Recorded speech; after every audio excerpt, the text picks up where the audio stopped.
But I was raised in this time in America when we had the myth of the melting pot.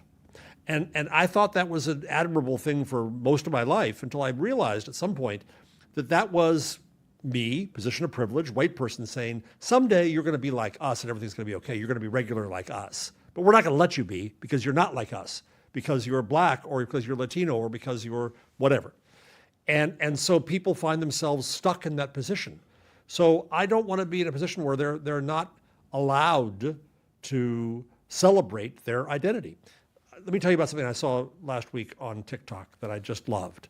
And it's going to sound a little bit odd, but one woman came on TikTok and she just decreed, black woman decreed, gingers are black. Red-haired people are black. Sure.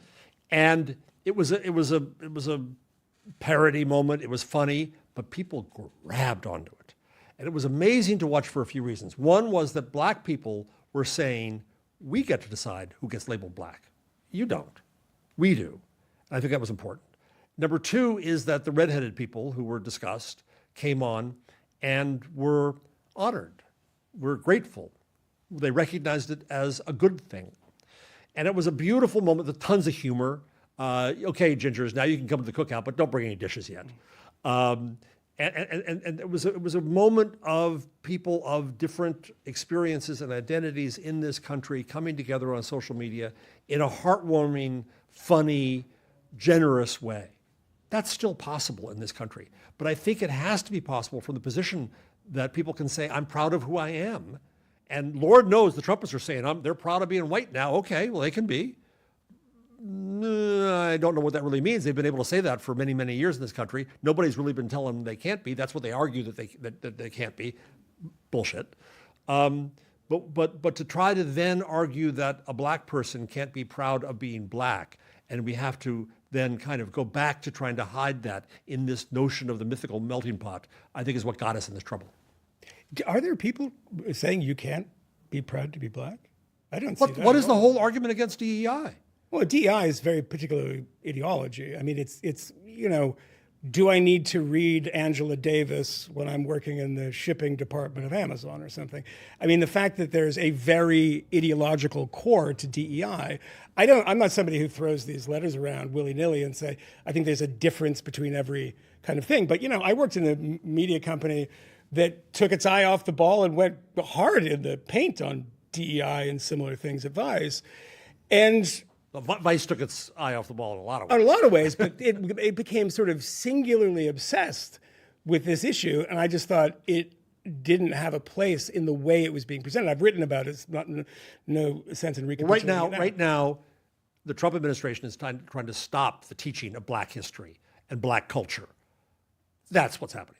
So that's offensive. So they're trying to take away money from schools that do, and all kinds of academics are being told to take out words like equity from their proposals. Yeah, that's stuff I know, and policing language is something that I thought everybody should be against from the beginning, but it's not true that they're saying you can't teach black history at all. Oh yes, at all. Oh yes, departments are being disbanded. It's happening in Florida. It's happening all around.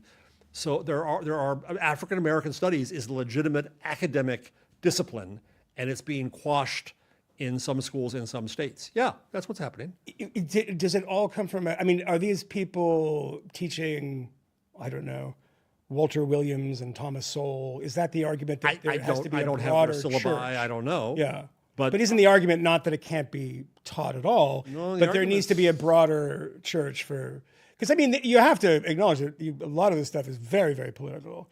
And I hope you would object to the politics of it if it was coming from the right too. I would.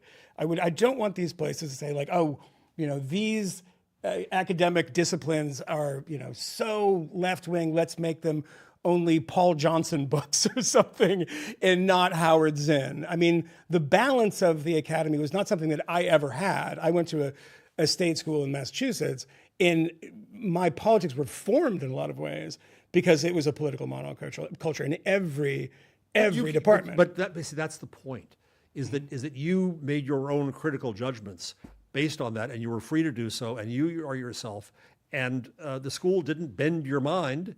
You came out independent. I'm not bendable, but there are other people who are bendable. I think that's, no. I'm a special case, Jeff Jarvis.